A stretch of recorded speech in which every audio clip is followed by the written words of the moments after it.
Bonjour à tous. Aujourd'hui, prenons un moment pour réfléchir ensemble. La signification de la prière est la glorification, la vénération et l'action de grâce envers sa divine majesté, le vrai.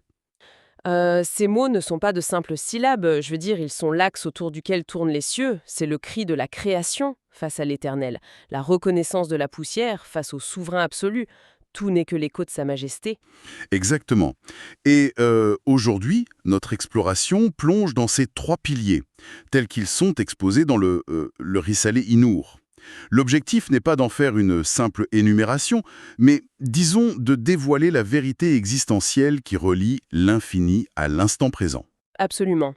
Et le premier pilier, la glorification, c'est affirmer que sa divine majesté est exempte de tout défaut.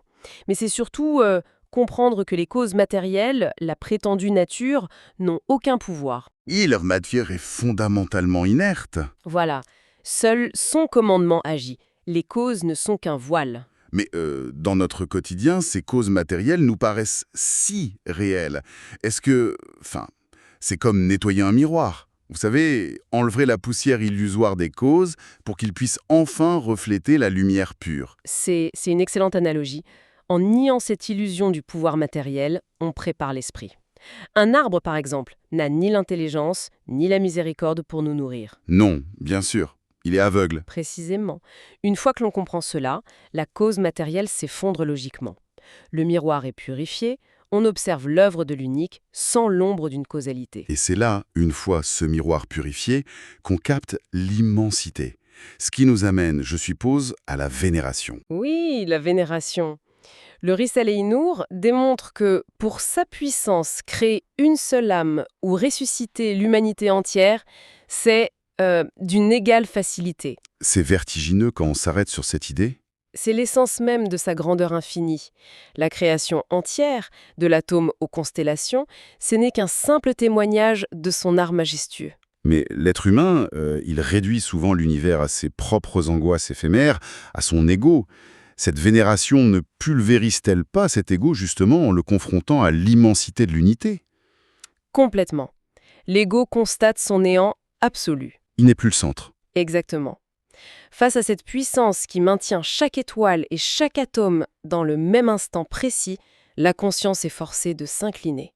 Il n'y a pas d'autre issue possible. Ce qui nous mène naturellement au troisième pilier, l'action de grâce.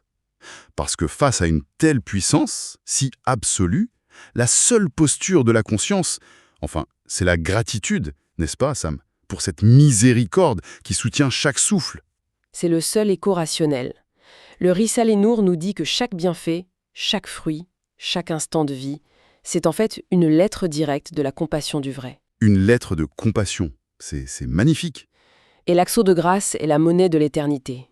C'est reconnaître, intimement, que toute subsistance vient de sa seule volonté.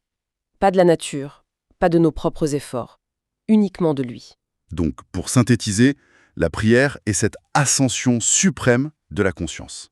On purifie d'abord le divin de toute imperfection par la glorification, Oui, on s'incline ensuite devant son immensité absolue avec la vénération. pour enfin célébrer son infinie bonté par l'action de grâce.